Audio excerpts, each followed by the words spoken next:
ونستعينه ونستغفره ونعوذ بالله من شرور أنفسنا ومن سيئات أعمالنا من يهد الله فهو المهتد ومن يضلل فلا هادي له وأشهد أن لا إله إلا الله وأشهد أن محمدا عبده ورسوله أما بعد فإن خير الحديث كتاب الله وخير الهدي هدي محمد صلى الله عليه وسلم وشر الأمور محدثاتها وكل محدثة بدعة وكل بدعة ضلالة وكل ضلالة في النار. أعوذ بالله من الشيطان الرجيم من همزه ونفخه ونفثه. بسم الله الرحمن الرحيم. يا أيها الذين آمنوا اتقوا الله حق تقاته ولا تموتن إلا وأنتم مسلمون.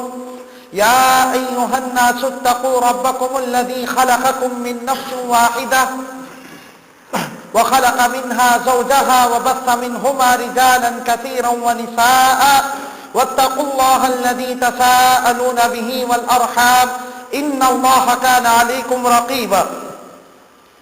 يا أيها الذين آمنوا اتقوا الله وقولوا قولا سديدا يصلح لكم أعمالكم ويغفر لكم ذنوبكم ومن يطع الله ورسوله فقد فاز فوزا عظيما. وقال الله تبارك وتعالى فليحذر الذين يخالفون عن أمره أن تصيبهم فتنة أو يصيبهم عذاب أليم. وقال تعالى وما آتاكم الرسول فخذوه وما نهاكم عنه فانتهوا. وقال النبي صلى الله عليه وسلم تركت فيكم أمرين لن تضلوا بعدهما كتاب الله وسنتي. رواه الإمام مالك. وقال تعالى رب اشرح لي صدري ويسر لي أمري واحلل عقدة من لساني يفقهوا قولي. رب زدني علما رب زدني علما اللهم رب زدني علما. سبحانك لا علم لنا إلا ما علمتنا إنك أنت العليم الحكيم. تمام قسم کی تعریف، حمد و ثنا، کبریائی اور بڑائی، شان اور شوکت، تعریف و توصیف صرف اللہ وحدہ لا شریک کے لیے لائق اور سزاوار ہے، جو ساری کائنات کا خالق و مالک ہے، پالنہار ہے. درود و سلام نازل ہو میرے اور آپ کے پیارے آقا جناب محمد الرسول اللہ صلی اللہ علیہ وسلم پر.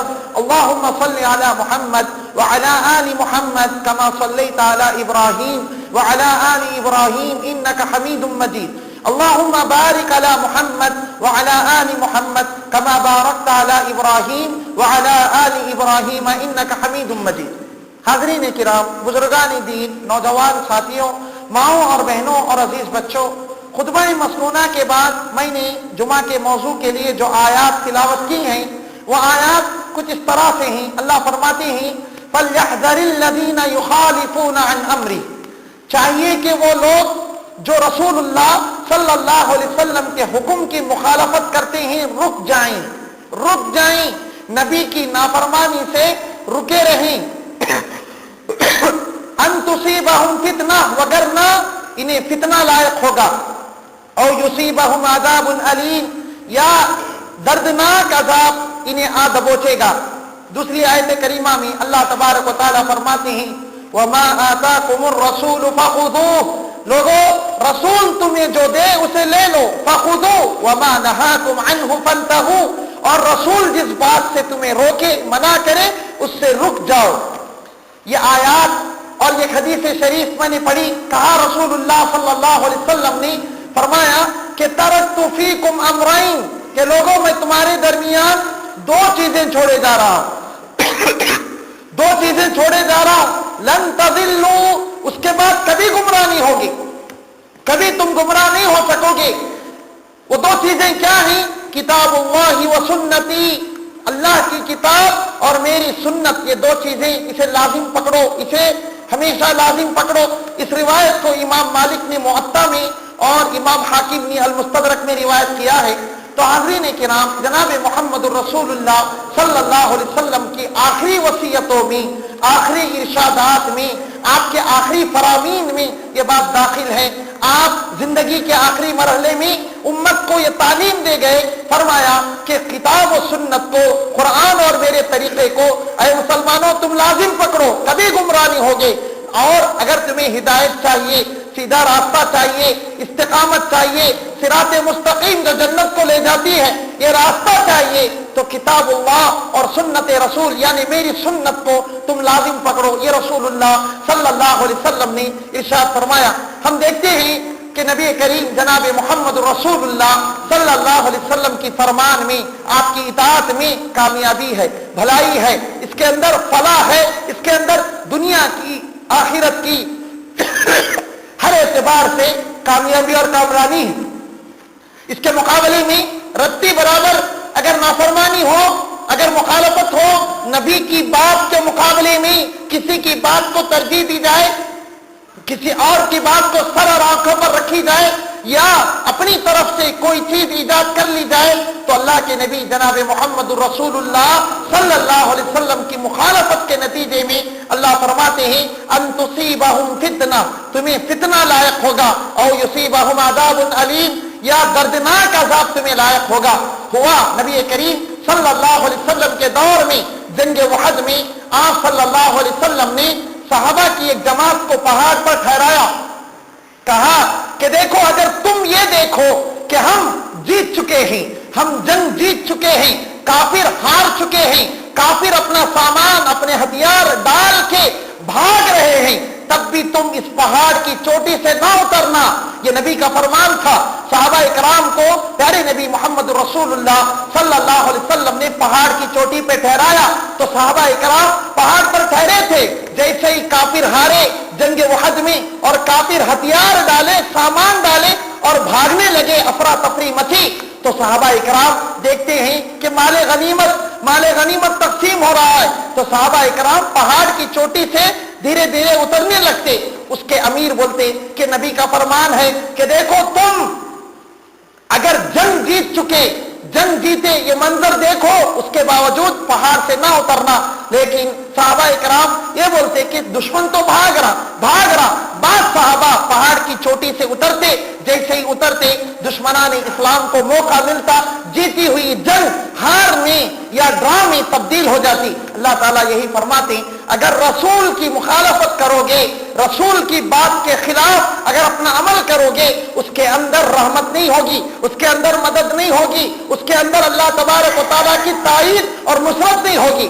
آج ہم مسلم معاشرے میں دیکھتے ہیں نبی کریم جناب محمد رسول اللہ صلی اللہ علیہ وسلم کی باتوں کے مقابلے میں، نبی کریم صلی اللہ علیہ وسلم کی سنتوں کے مقابلے میں بہت سارے بدعات، بہت ساری نافرمانیاں معاشرے کے اندر، ہمارے معاشرے کے اندر جنم لی ہیں، اور معاشرہ ہمارا اللہ کی رحمت سے، اللہ کی نصرت سے، اللہ کی تائید سے محروم نظر آتا ہے۔ اللہ کے نبی جناب محمد رسول اللہ صلی اللہ علیہ وسلم نے فرمایا ایاکم ومحدثات الامور، اے لوگو دین میں نئے کام کرنے سے بچو، فإن كل محدثة بدعة، اس لیے کہ ہر نئی چیز دین میں، ہر نئی چیز بدعت ہے، وكل بدعة ضلالة، اور ہر بدعت گمراہی ہے، وكل ضلالة في النار، اور ہر گمراہی جہنم کی طرف لے جانے والی ہے۔ ایک اور حدیث میں اللہ کے نبی نے فرمایا کہ من احدث فی امرنا ھذا ما لیس منہ فہو رد، جو آدمی بھی، جو شخص بھی، جو کوئی بھی دین کے اندر کوئی نئی بات، کوئی نیا کام، کوئی نیا عمل ایجاد کرے، من احدث فی امرنا ھذا ما لیس منہ، جو ہم نے نہیں کہا، جو اللہ نے نہیں اتارا، ما لیس منہ فہو رد، تو وہ مردود ہے، وہ ناقابل قبول ہے۔ یہ مسلم وغیرہ کی روایت ہے۔ اللہ کے نبی محمد رسول اللہ صلی اللہ علیہ وسلم کے ان فرامین کو صحابہ نے کیسے سمجھا، صحابہ نے اسے کیسے سمجھا؟ حضرت عبداللہ بن عباس رضی اللہ تعالیٰ عنہ فرماتے ہیں کہ اللہ سے ڈرو اے مسلمانوں، اے لوگوں، اللہ سے ڈرو اور کتاب و سنت کی پیروی کو لازم پکڑو، اور دین میں نئے کام، نئی چیزیں، دین میں نئے کام کرنے سے بچو، اللہ سے ڈرو۔ یہ حضرت عبداللہ بن عباس رضی اللہ تعالیٰ دارمی شریف میں فرماتے۔ اسی طرح سے حضرت عبداللہ بن عمر اللہ کے نبی کے پیارے چہیتے صحابی ہیں، پیارے صحابی ہیں، فرماتے ہیں کہ ہر بدعت گمراہی ہے، ہر بدعت گمراہی ہے، گرچہ کہ وہ بدعت کتنی اچھی لگے، کتنی ہی اچھی کیوں نہ لگے، وہ بدعت گمراہی ہے، گمراہی کی طرف لے جانے والی ہے۔ السنہ للمروزی، یہ کتاب میں حضرت عبداللہ بن عمر رضی اللہ تعالیٰ عنہ کا ایک قول ہے۔ اسی طرح سے سفیان ثوری ایک بہت بڑے امام، بہت بڑے اللہ والے گزرے ہیں، حضرت فرماتے ہیں کہ دیکھو قول و عمل، کوئی بات کرنا ہو یا کوئی کام کرنا ہو یا نیت، کوئی نیت دل میں رکھنا ہو، ان سب سے پہلے سنت کو دیکھنا لازم ہے۔ قول، عمل، نیت، یہ تینوں بھی سنت کے مطابق، نبی کے فرمان کے مطابق ہونا لازم ہے۔ جو قول و عمل اور جو نیت رسول اللہ صلی اللہ علیہ وسلم کی سنت سے ملتی نہیں، موافق نہ ہو، وہ بدعت ہے۔ یہ کون فرماتے؟ حضرت سفیان ثوری رحمۃ اللہ علیہ، یہ ہے تلبیس ابلیس اس کتاب کے اندر۔ اسی طرح سے احمد ابن حنبل رحمۃ اللہ علیہ فرماتے ہیں کہ نجات، کامیابی، نجات صرف اور صرف کتاب و سنت میں، اللہ کی کتاب اور جناب محمد رسول اللہ صلی اللہ علیہ وسلم کی سنت کی پیروی میں ہے۔ تمام رسم و رواج، تمام بدعات و خرافات، اس سے بچے رہو، اور دینی معاملات میں، دین کے کاموں میں ہر قسم کے بدعات سے پرہیز کرو۔ یہ کون فرماتے؟ حضرت امام احمد ابن حنبل، طبقات الحنابلہ لابن ابی یعلا، اس کتاب کے اندر احمد ابن حنبل رحمۃ اللہ علیہ فرماتے۔ تو الغرض ہے کہ یہ اماموں کا اقوال، صحابہ کے اقوال، نبی کریم جناب محمد رسول اللہ صلی اللہ علیہ وسلم کی احادیث اور قرآن مجید کی آیات، اس کے بعد ہم دیکھتے ہیں معاشرے کے اندر بہت سارے بدعات، بہت سارے رسم و رواج دین کے نام پر ثواب کی نیت سے، آخرت میں کامیابی کی نیت سے، جذبہ سنت کے ارادے سے یہ کی جاتی ہیں۔ اس کی حقیقت کیا ہے؟ انہی بدعات میں سے، انہی رسم و رواج میں سے، انہی چیزوں میں سے ایک ہے عید میلاد۔ بعض ساتھیوں نے مجھے درخواست کی کہ عید میلاد کے اوپر بتائیں، عید میلاد کے اوپر بتائیں، تو میں علمی چیزیں تھی وہ بتانے کے لیے جو کتابوں میں درج ہے، جو سلف نے، بزرگان نے پہلے لکھا، چاہے وہ کتب احناف ہو، چاہے وہ کتب مالکی ہو، امام مالک کے فالوور، امام مالک کے ماننے والے ہوں، انہوں نے اپنی اپنی کتابوں میں کیا لکھا عید میلاد کے تعلق سے۔ اسی طرح سے احناف کے علماء نے، بڑے بڑے علماء نے عید میلاد کے تعلق سے کیا لکھا ہے۔ اسی طرح سے دیگر محدثین نے، دیگر اماموں نے، خاص طور پر 4 امام، امام مالک، امام احمد ابن حنبل، امام مالک اور امام شافعی، ان کا کیا رائے ہے، ان کا کیا اوپینین ہے عید میلاد کے تعلق سے۔ اس تعلق سے میں نے کچھ مواد جمع کیا ہے۔ دیکھیے یہ عید میلاد، یہ عید میلاد جو بعض ہمارے ساتھی مناتے ہیں، اس کی حقیقت کیا ہے، اس کے تعلق سے کیا چیز ہے۔ دیکھیے 7ویں صدی ہجری میں ایک بہت ہی عیاش اور فضول خرچی کرنے والا بادشاہ جس کا نام کوکری بن اربل آتا ہے، وہ کیا کرتا؟ ایک مولوی عمر بن دحیہ کے ساتھ مل کر اس چیز کو ایجاد کرتا، اس چیز کو، عید میلاد کو۔ کب؟ یہ 7ویں صدی ہجری میں یہ چیز وجود میں آتی۔ اسی طرح سے علامہ ذہبی رحمۃ اللہ علیہ، بہت بڑے امام گزرے ہیں، وہ بیان کرتے ہیں کہ یہ بادشاہ جس نے عید میلاد کو، عمر ابن دحیہ ایک مولوی تھا، اس کے ساتھ مل کر جس کو جنم دیا عید میلاد کو، یہ بادشاہ بہت زیادہ اسراف کرنے والا، فضول خرچی کرنے والا تھا، اور ہر سال عید میلاد کے موقع پر تقریباً 3 لاکھ روپے خرچ کرتا تھا، ہر سال 3 لاکھ روپے خرچ کرتا تھا۔ اسی طرح سے مولوی عمر ابن دحیہ جو اس عید میلاد کی عید کو سب سے پہلے وجود میں لانے میں اس کا بڑا ہاتھ ہے۔ اس کے تعلق سے حافظ ابن حجر رحمۃ اللہ علیہ فتح الباری کے اندر بیان کرتے ہیں کہ اس کا مسلک ظاہری مسلک کا تھا، جو سلف کے خلاف تھے، جو اماموں کے خلاف تھے، جو مجتہدین ائمہ کے خلاف تھے، یہ مسلک اس کا تھا، عمر ابن دحیہ کا۔ یہ کون فرماتے؟ میں نے فرما رہا، میں حوالہ دے رہا ہوں، آپ اس پر تحقیق کر سکتے، آپ اسے دیکھ کر حق کا اوپر عمل کر سکتے۔ حافظ ابن حجر رحمۃ اللہ علیہ فرماتے ہیں کہ وہ جو عید میلاد کو سب سے پہلے وجود میں لایا، اس کی طرف عام کیا، وہ کون تھا؟ وہ ظاہری مسلک کا تھا، اور سلف صالح صالحین کا جو امامہ تھے، جو حدیث پر چلنے والے تھے، جو فقہاء کرام تھے، ان سب کو گالیاں دیا کرتا تھا، ان کی شان میں گستاخی کیا کرتا تھا، اور یہ شخص بڑا بیوقوف اور بڑا متکبر تھا۔ یہ کون فرماتے ہیں؟ حافظ ابن حجر الاسقلانی رحمۃ اللہ علیہ فرماتے ہیں۔ اسی طرح سے حافظ ابو بکر بغدادی حنفی رحمۃ اللہ علیہ اپنے فتاوی میں لکھتے ہیں کہ عید میلاد النبی سلف سے منقول نہیں ہے، سلف نے اسے نہیں کیا، صحابہ نے نہیں کیا، تابعین نے نہیں کیا، تبع تابعین نے نہیں کیا، اماموں نے نہیں کیا، خصوصاً 4 امام اس سے واقف تک نہیں تھے۔ حضرت ابو بکر بغدادی حنفی فرماتے ہیں کہ عید میلاد النبی سلف سے منقول نہیں ہے، اور جو کام سلف نہیں کیے، جو کام ہمارے امامہ، ہمارے مجتہدین، ہمارے فقہاء کرام نہیں کیے، اسے نہ کرنا ہی بہتر ہے، اسے نہ کرنے میں بھلائی ہے۔ اسی طرح سے علامہ عبد الرحمن مغربی حنفی فرماتے ہیں کہ جشن میلاد النبی منانا یہ بدعت ہے۔ یہ کون فرماتے؟ میں نہیں فرما رہا ہوں، یہ کون فرماتے؟ حضرت علامہ عبد الرحمن مغربی حنفی رحمۃ اللہ علیہ کیا فرماتے؟ جشن عید میلاد النبی منانا یہ بدعت ہے، نہ آپ صلی اللہ علیہ وسلم نے اسے کیا، نہ خلفائے راشدین نے اسے کیا، نہ ائمہ مجتہدین نے اسے کیا، اور نہ کرنے کا حکم دیا۔ دیکھو اللہ کے نبی محمد رسول اللہ صلی اللہ علیہ وسلم نبی بنائے جانے کے بعد 20 پر 3 سال تک رہے، آپ نے کبھی نہیں کیا۔ خلفائے راشدین تقریباً 30 سال تک، حضرت ابو بکر صدیق، حضرت عمر فاروق، حضرت عثمان غنی، حضرت علی مرتضی رضوان اللہ علیہم اجمعین، یہ سب 30 سال تک خلافت راشدہ کا معاملہ تھا، انہوں نے اسے نہیں کیا۔ اچھا، اسی طرح سے تابعین، تبع تابعین، ان دونوں کا اگر دیکھیں عہد کو 220 سال یہ عہد آتا، یہ زمانہ آتا نبی کریم جناب محمد رسول اللہ صلی اللہ علیہ وسلم کی ہجرت کے بعد سے 220 سال تک زمین کے اوپر افضل جماعت اماموں کی، صحابہ کی، تابعین کی، تبع تابعین کی زمین پر تھے۔ یہ لوگ کبھی بھی ایک بار بھی عید میلاد نہیں منائے۔ یہ کون فرماتے ہیں؟ یہ حضرت علامہ عبد الرحمن مغربی حنفی رحمۃ اللہ علیہ فرماتے، جب وہ لوگ نہیں منائے تو ہمارے پر کیا ضروری ہے؟ ہمارے لیے یہ کرنا بدعت ہے۔ اللہ اکبر۔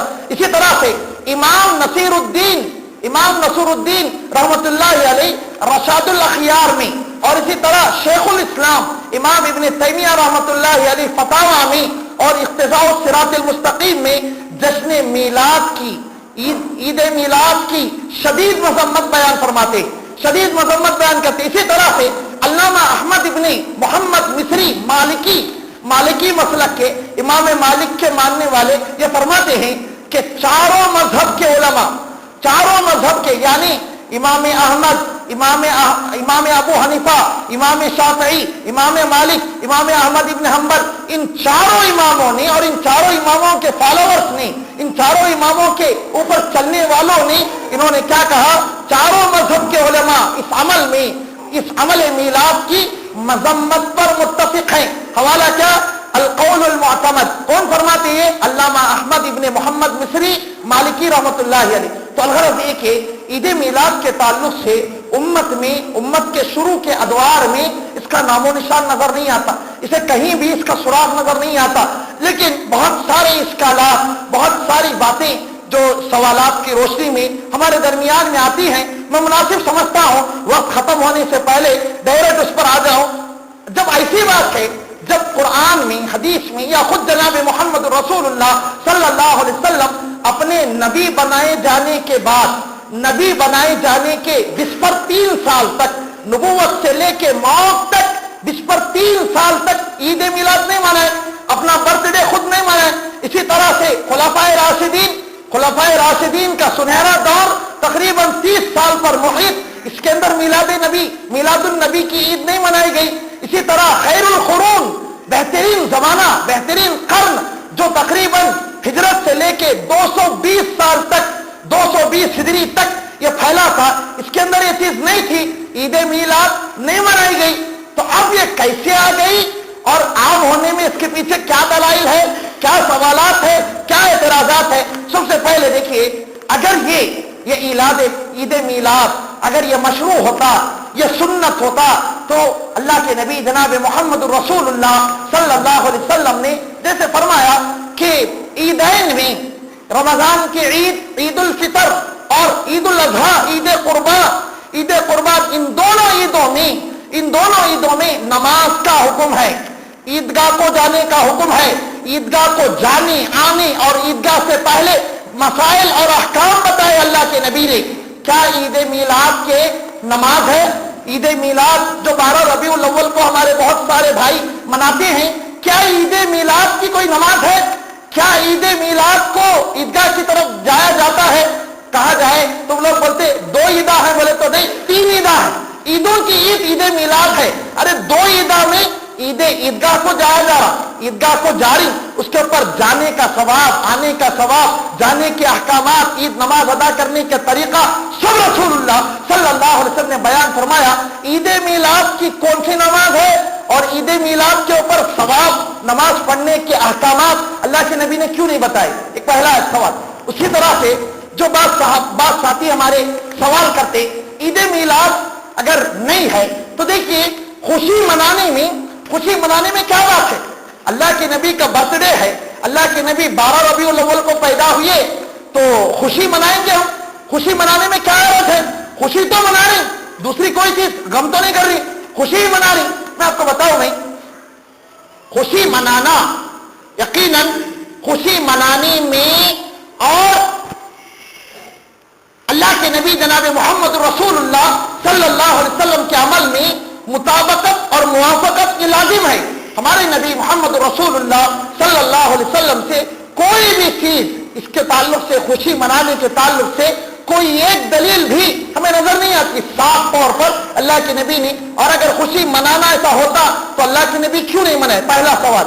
اسی طرح سے صحابہ نے کیوں نہیں منایا؟ تابعین نے, تابعین نے, اماموں نے, چاروں اماموں نے جس کو برحق سمجھتے یہ لوگ خوشی کیوں نہیں منائے؟ اسی طرح سے دوسرا ایک اعتراض یا سوال یہ ہوتا کہ عیسائی حضرات اپنے نبی عیسیٰ علیہ السلام کی میلاد مناتے, کرسمس ڈے مناتے, برتھ ڈے مناتے.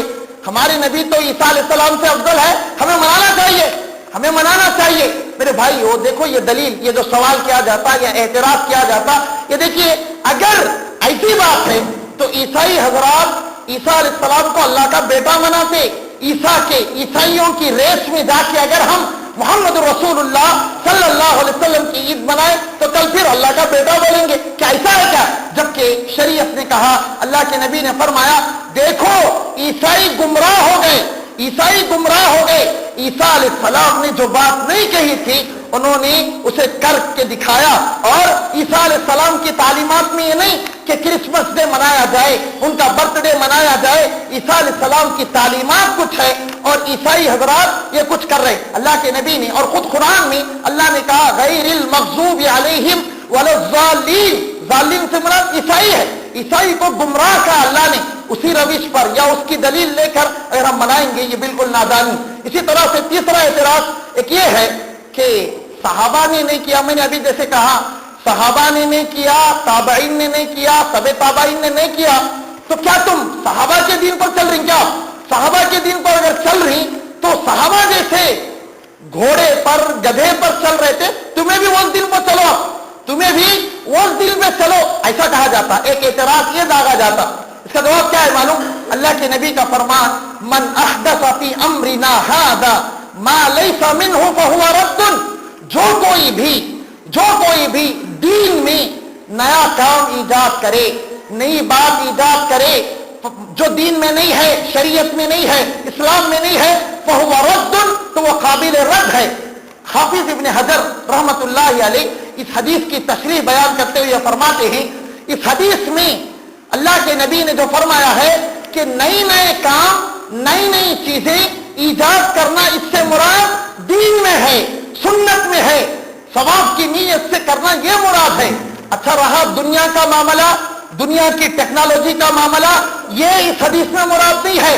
دنیا کی ٹیکنالوجی کو لا کے, دنیاوی امور کو لا کے دین پر چسپا کرنا یہ کسی بھی شکل میں جائز نہیں ہے, روا نہیں ہے. جو حدیث میں اللہ کے نبی نے بدعت کہا ہے وہ دین کے معاملے میں ثواب کی نیت سے کسی کام کو انجام دینا، یہ بدعت ہے، اس سے اللہ کے نبی نے منع فرمایا۔ رہا ٹیکنالوجی کا معاملہ، اللہ کے نبی نے صاف فرمایا انتم اعلم بامور دنیاکم، لوگوں تم دنیا کے معاملے میں اچھی طرح جانتے ہو، زیادہ جانتے ہو، تم دنیا کے معاملے میں ترقی کرتے جاؤ، اگر شریعت کی دلیل آ جائے تو وہاں رک جانا، وگرنہ دنیا میں ترقی کرنے سے، دنیا کی فائدہ مند چیز کے پیچھے حرص کرنے سے، دولت کرنے سے، نئی نئی چیزیں ایجاد کرنے کی تعلیم دی گئی۔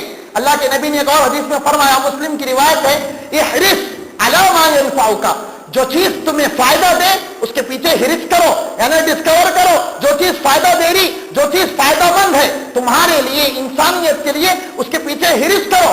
یہ جو نئی چیز بنانے کی مذمت ہے وہ دین اسلام میں ہے، شریعت میں ہے۔ اسی طرح سے ایک اور اعتراض جو وہ کہا جاتا کہ آپ کے یہاں بچہ پیدا ہوتا تو خوشی مناتے، آپ خوشی مناتے، تو خوشی منانا غلط ہے کیا؟ آپ خود مناتے، ہر گھر میں جب بچہ پیدا ہوتا ہے تو خوشی منائی جاتی، خوشی منانا تو نبی کی خوشی منانا تو بدرجہ اولا زیادہ بہتر ہے۔ آپ کو بتاؤں میں، خوشی منانا اور خوش ہونا دونوں میں فرق ہے، خوشی منانا اور خوش ہونا دونوں میں فرق ہے۔ آدمی کے یہاں لڑکا پیدا ہو، بچہ پیدا ہو، بچی پیدا ہو، خوش ہو رہا یہ الگ چیز ہے، خوشی منانا یہ الگ چیز ہے۔ 7ویں دن عقیقہ منانا، خوشی منانے کا حکم دیا گیا، عقیقے کی شکل میں، یہ شریعت اسلامیہ میں یہ بتایا گیا۔ تو خوشی منانا اگر یہ ہوتا، اللہ کے نبی جناب محمد رسول اللہ صلی اللہ علیہ وسلم مناتے، صحابہ مناتے، تابعین مناتے، جو حضرات 2 عیدیں منانے میں کوئی تنگی محسوس نہیں کرتے تھے، تیسری عید منانے میں کیا تنگی محسوس کریں گے؟ وہ لوگ تو دین کے بڑے حریص تھے، صحابہ اکرام، حضرات صحابہ دین کے اوپر عمل کرنے میں بہت زیادہ حریص تھے، ہم سے وہ لوگ بہت زیادہ بہتر تھے۔ تو الغرض یہ کہ خوشی منانے کا اللہ کے نبی جناب محمد رسول اللہ صلی اللہ علیہ وسلم نے حکم دیا ہے 7ویں دن۔ اور غور کریں تو خوش ہو سکتا بندہ، بچہ پیدا ہوا، جب پیدا ہو رہا تب خوش ہونے کا حکم ہے، اور تب جو ہے 7ویں دن عقیقہ کرنے کا حکم ہے۔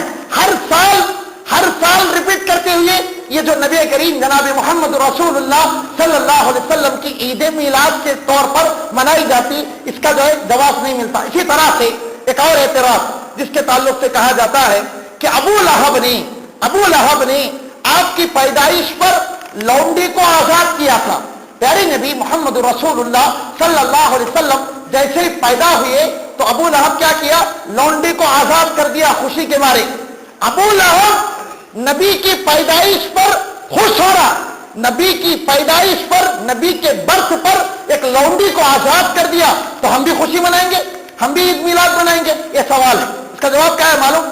ابو لہب جو لونڈی کو آزاد کیا تھا وہ محمد ابن عبداللہ کی حیثیت سے آزاد کیا تھا، بھتیجا سمجھ کر آزاد کیا تھا۔ اس نے یہ نہیں سوچا یا اس نے یہ نہیں سمجھا تھا یا وہ یہ تصور سے آزاد نہیں کیا کہ یہ رسول ہے، یہ محمد ہے، یہ 360 بتوں کو خلاف ایک اللہ وحدہ لا شریک کی دعوت دینے والے یہ رسول ہے، یہ سمجھ کر آزاد نہیں کیا، بلکہ بھائی کا بیٹا، میرا بھتیجا جنم لیا ہے، پیدا ہوا ہے، خوشی کے موقع پر خوش ہو کے اس نے لونڈی کو آزاد کیا۔ لونڈی، اگر یہ عید میلاد اگر اس سے دلیل لی جائے، ابو لہب کی دلیل لی جائے، تو غور کریں ابو لہب کا عمل جس کے بارے میں یہ کہا گیا، جس کے بارے میں اللہ نے ایک پوری سورت اتاری، تبت یدا ابی لہب وتب، پوری سورت اتاری، اور یہ ابو لہب جب نبی بنی، رسول بنی، اعلان کیا تو سب سے پہلے اس نے مخالفت کی، اللہ کے رسول کی،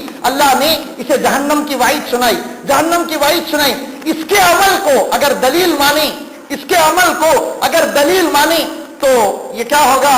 یہ سنت محمدی نہیں بلکہ سنت ابو لہبی ہوگی، سنت ابو لہب کے عمل پر ابو لہب کو دلیل بنا کے یہ کیا جائے، اور ابو لہب کیا ہوتا؟ وہ خوشی کے مارے بھتیجے کی بنیاد پر، حقیقت یہی، یہ بھتیجا میرا پیدا ہوا، اس خوشی کی بنیاد پر اس نے لونڈی کو آزاد کیا تھا، محمد کو بحیثیت رسول اللہ اس نے تسلیم نہیں کیا، وگرنہ سورہ لہب قرآن میں جو اللہ نے اتاری پوری کی پوری غلط ہو جائے گی۔ اللہ تعالیٰ ہمیں اچھی سمجھ اور اچھے عمل کی توفیق دے۔ اسی طرح سے رسول اللہ صلی اللہ علیہ وسلم کی پیدائش میں برتھ ڈے ایگزیکٹلی پرفیکٹلی معلوم نہیں. ایگزیکٹلی پیارے نبی کی برتھ ڈے پیدائش کیا ہے اس کے بارے میں اختلاف ہے. آج نہیں پہلے سے چلا رہا. جب صحابہ تابعین طبع تابعین امامہ مجتہدین سب کے سب اس میں مختلف تھی. نبی کی پیدائش آیا 12 ربیع الاول کو ہوئی یا 9 ربیع الاول کو ہوئی. بعض لوگوں نے بڑے بڑے اماموں نے 10 محرم کو تک بیان کیا. بنیت الطالبین دیکھیں اس کے اندر 10 محرم الحرام کو حضرت پیران پیر محبوب سبحانی عبد القادر جیلانی رحمۃ اللہ علیہ بیان کرتے. تو الغرض اختلاف ہے اس میں.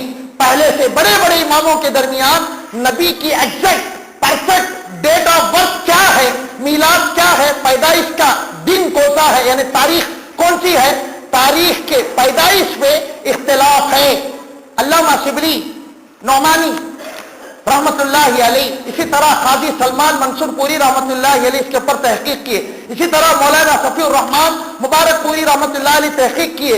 پرانے دور میں اس میں اختلاف چلا رہا, لیکن جدید تحقیق, جدید ٹیکنالوجی, جدید تحقیق, وسائل کمیونیکیشن اور زیادہ سہولیات ہونے کی بنیاد سے گہرائی سے اس کا ریسرچ کیا گیا تو پتا چلا پیارے نبی محمد رسول اللہ صلی اللہ علیہ وسلم کی محقق پیدائش کی تاریخ 9 ربیع الاول ہے. تحقیق شدہ تاریخ پیدائش کیا ہے 9 ربیع الاول, لیکن اس میں اختلاف ہے. زیادہ راجے تحقیق کے حساب سے 9 ربیع الاول بتاتے. لیکن ایک بات قابل غور ہے, غور کرنے کی بات ہے, جس میں اختلاف ہے پیدائش میں اختلاف ہے, اور آپ کا اختلاف نہیں, ہم اور آپ کا یا آج کے دور کے علماء کا اختلاف نہیں, بڑے بڑے اماموں کا, بڑے بڑے مجتہدین کا, علماء تاریخ کا اس میں اختلاف ہے کہ نبی کی پیدائشی تاریخ آیا 12 ربیع الاول کو ایگزیکٹ ہے یا 9 ربیع الاول کو ہے. بعض نے ربیع الاول کا مہینے سے ہٹا کے محرم میں بھی داخل کیے. تو اس میں اختلاف ہے. جس چیز میں اختلاف ہے. اور اچھا, وفات انتقال کی ڈیٹ کیا ہے, پیارے نبی کے انتقال کی تاریخ کیا ہے, سب متفق ہے.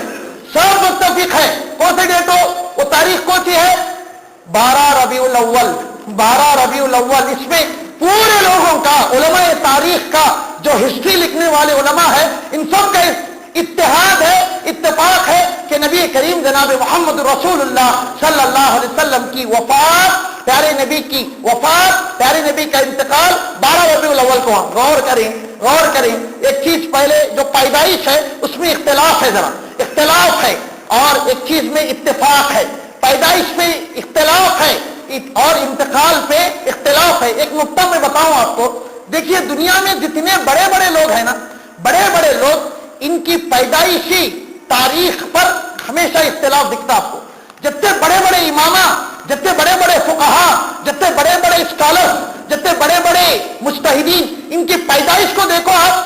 یہ تاریخ پڑھیں گے, پھر اس کے بعد نیچے پڑھیں گے ایک قول, ایک اوپینین یہ ہے کہ یہ تاریخ کو بھی پیدا ہوئی ہے, ایک اوپینین یہ ہے کہ یہ تاریخ کو پیدا ہوئی. ایسا ہمیشہ سے ہوا, اور سارے بڑے جتنے بھی لوگ بڑے ہیں ان کے تعلق سے ایسا کیوں ہوتا ہے, ایسا معلوم ایسا کیوں ہوتا. عام طور پر جو پیدا ہوتی, جو بڑی ہستی پیدا ہوتی, اس وقت پر معلوم نہیں پڑتا, لوگ اہتمام نہیں کرتے تاریخ کا لکھنے کا یا اسے نوٹ کرنے کا. اچھا, انتقال کے وقت متفق ہوتا, اہتمام کیا جاتا, التزام کیا جاتا. کیوں کیا جاتا ایسا, اس لیے کہ یہ ہستی سارے لوگوں کے دلوں پہ چھا جاتی, چاہے وہ امامہ ہو, چاہے وہ محدثین ہو, چاہے وہ فقہا ہو, سب کو معلوم پڑتا ہے یہ بہت بڑی ہستی ہے, ان کی ایک چیز نوٹ کرنا بہت ضروری ہے. چنانچہ عام طور پر آپ دیکھیں گے بڑے لوگوں کی پیدائشی تاریخ میں اختلاف رہتا, لیکن انتقال کی تاریخ میں اختلاف نہیں رہتا, اتفاق رہتا. نبی کریم جناب محمد رسول اللہ صلی اللہ علیہ وسلم کی پیدائش کی تاریخ میں بھی اختلاف رہا ہے بڑے اماموں میں, لیکن انتقال پہ اتفاق ہے. تو ذرا غور کریں, پیارے نبی کی انتقال کی ڈیٹ جس میں اتفاق ہے 12 ربیع الاول, اس کے اندر جشن منایا جائے, اس کے اندر گانے بجائے جائے, اس کے اندر دھوم منائی جائے, لائٹیں سجائی جائے, کھیر, مٹھائیاں, سیویاں اور مختلف قسم کے مٹھائیاں پکا کے کھا کے تقسیم کیا جائے, ایک دوسرے کو مبارکبادی دی جائے, تو نعوذ باللہ نبی کی جو انتقال کی متفقہ تاریخ ہے اس کے اندر خوشی منانا یہ کس بات کی طرف اشارہ کرتا ہے؟ اللہ ہمیں اچھی سمجھ اور مومنانہ بصیرت عطا فرمائے، مومنانہ عمل عطا فرمائے۔ اسی طرح سے ایک اور بات ہے، جب ایسا کہا جاتا ہے لوگ بولتے حضرت ہمیں جو عید منا رہی نا یہ عید میلاد نیک نیتی سے منا رہی، سو بری نیت لے کو، برا جذبہ لے کو، غلط خیال لے کو نہیں منا رہی، اچھا ارادہ ہے ہمارا، نیت اچھی ہے، خیالات اچھے ہیں، نبی سے محبت کا اظہار ہے، نبی سے عشق بھرنے کا ہم جو اعلان کرتے ہیں، اس جذبے کے تحت ہم عید منا رہی، غلط نیت نہیں ہے ہماری۔ میں کیسا بول رہا یہ سبھی دیکھیے، بدعت کہتے کسے معلوم؟ علامہ ابن حجر عسقلانی رحمۃ اللہ علیہ بدعت کی تعریف کرتے ہیں، بدعت وہ کام ہے جسے رسول اللہ صلی اللہ علیہ وسلم نے نہ کیا، نہ کرنے کا حکم دیا، اور وہ کام دین کا وہ کام ثواب کی نیت سے، اچھے جذبے سے، غلط جذبہ لے کو، غصہ لے کو، غلط خیال لے کو کر رہی ہے نہیں، اچھا جذبہ لے کے، اچھے ارادے لے کے، اچھے احساسات لے کے وہ دین کا کام جو رسول اللہ صلی اللہ علیہ وسلم نے نہیں کیا اس کو کرنا، یہی بدعت ہے، یہی بدعت ہے۔ نیت اچھی ہو، جیسے میں نے سفیان ثوری رحمۃ اللہ علیہ کا قول کہا حضرت سفیان ثوری نے کہ قول و عمل اور نیت نبی کی سنت کے مطابق ہونا یہ ضروری ہے۔ جب تک قول و عمل اور نیت یہ تینوں نبی کی سنت کے مطابق نہ ہوں گے اس پر ثواب نہیں ملے گا، وہ بدعت میں شمار ہوگا۔ تو نیت اچھی ہو، نیت اچھی صحیح، لیکن سنت پر نہیں ہے، وہ عمل سنت کے مطابق نہیں ہے، اس پر ثواب نہیں ملے گا۔ بلکہ ایک حدیث مسلم شریف کے اندر وارد ہے، وہ حدیث اس طرح سے اللہ کے نبی جناب محمد رسول اللہ صلی اللہ علیہ وسلم فرماتے ہیں، کل میں حوض کوثر پر بیٹھا ہوں گا، حوض کوثر پر میری امتیوں کو لایا جائے گا، میری امت کے لوگوں کے ہاتھ اور پیر کے نشان چمک رہے ہوں گے، غر المحجلین، ہاتھ اور پیر کے نشان چمک رہے ہوں گے، وضو کے اعضاء کی وجہ سے، وضو کے اثر کی وجہ سے ان کے ہاتھ اور پیروں میں چمک ہوگی، میں پہچان لوں گا کہ یہ میری امت کے لوگ ہیں، ان کو میرے قریب لاؤ کہوں گا، لیکن فرشتے لاٹھی چارج کر رہے ہوں گے، مار رہے ہوں گے، کہیں گے کہ اے نبی آپ کو معلوم نہیں، آپ کو خبر نہیں کہ یہ لوگ آپ کے انتقال کے بعد، آپ کی وفات کے بعد ان لوگوں نے آپ کے دین میں، آپ کی سنت میں، آپ کے طریقے میں نئی چیزیں ایجاد کر لی ہیں، نئی چیزیں، بدعات، خرافات، رسم و رواج کو انہوں نے جنم دیا۔ تو اللہ کے نبی یہ سننے کے بعد کیا فرمائیں گے؟ سحقن لمن غیر دینا من بعدی، دوری ہو ان لوگوں کے لیے جو میرے بعد دین میں نئی چیزیں ایجاد کرتے ہیں۔ محترم حضرات دیکھیے، شیطان پر گناہ اتنا بھاری نہیں ہے، بندہ ابن آدم گناہ کرتا ہے، شیطان اتنا ناراض نہیں ہوتا، اتنا یہ نہیں ہوتا، شیطان کو جو ہے اتنا یہ نہیں ہوتا، بندہ شیطان گناہ پر جلدی راضی نہیں ہوتا، لیکن ایک ابن آدم کا ایک بیٹا جب بدعت کرتا ہے، دین میں کوئی نئی چیز کرتا ہے، شیطان بہت خوش ہوتا۔ پوچھا گیا سلف صالحین سے ایسا کیوں ہوتا؟ شیطان بدعت پر بہت خوش ہوتا اور گناہ پر اتنا خوش نہیں ہوتا۔ تو جواب دیا گیا، سلف صالحین نے کہا کہ بدعت جب ابن آدم کرتا ہے، دین میں کوئی کام ثواب سمجھ کر، نیک نیتی سے، اچھے خیالات لے کے، دین کا وہ کام جو رسول اللہ نے نہیں فرمایا، دین کا وہ کام جو صحابہ نے نہیں فرمایا، دین کا وہ کام جو اماموں نے نہیں فرمایا، دین کا وہ کام جو فقہاء نے نہیں فرمایا، وہ کرتا ہے تو شیطان اس پر اتنا خوش ہوتا، تاکہ اس لیے کہ وہ کام وہ کرتا جائے گا، توبہ کی توفیق اسے نہیں ملے گی، اس لیے کہ وہ ثواب سمجھ کر رہا، اسے اچھا سمجھ کر رہا، اسے بھلا سمجھ کر رہا گناہ کا کام وہ گناہ کرتا ہے لیکن غلط سمجھ کر گناہ کرتا ہے۔ ایک شرابی شراب پیتا ہے، یہ غلط کام ہے سمجھ کر شراب پیتا۔ ایک زنا کا کام کرتا ہے لیکن یہ غلط کام سمجھ کر کرتا ہے، لیکن عادت سے مجبور ہے۔ ایک سگریٹ پینے والے کو دیکھو، سگریٹ پینا اچھا کام یا غلط کام، پوچھو اسے، وہ کہے گا کہ غلط کام ہے لیکن عادت سے مجبور ہو، اس کے دل میں احساس ہے کہ یہ غلط کام ہے۔ لیکن بدعت کرنے والا، ایک بدعت کا عمل کرنے والا اسے ثواب کی نیت سے، اچھائی کی نیت سے، بھلائی کی نیت سے کرتا جاتا ہے، دن بدن اس میں مضبوط سے مضبوط تر ہوتا جاتا۔ توبہ کی توفیق بہت کم ملتی الا ماشاء اللہ. اللہ سے دعا ہے اللہ تعالیٰ ہمیں اچھے عمل اور اچھی سمت کی توفیق عطا فرمائے. اللہ تعالیٰ ہمیں سنتوں کی اتباع کی توفیق عطا فرمائے. اللہ تبارک و تعالیٰ ہمیں بدعات سے بچائے, خرافات سے بچائے. یہ آخر میں ایک قول بڑا پیارا ہے حضرت امام مالک رحمۃ اللہ علیہ کا. حضرت امام مالک رحمۃ اللہ علیہ فرمایا کرتے تھے السنہ سفینۃ نوح فمن رکبها نجا ومن تخلف عنها فقد غرق. حضرت امام مالک فرماتے تھے کہ دیکھو یہ سنت بدعت کے مقابلے میں ایسی ہے جیسے نوح علیہ السلام کی کشتی ہے. نوح علیہ السلام کی کشتی جب عذاب آیا تھا تو سب پر عذاب آیا سوائے اس کشتی پر سوار ہونے والے لوگوں کے. حضرت امام مالک فرمایا کرتے تھے کہ سنت پر عمل نوح علیہ السلام کی کشتی کی طرح ہے.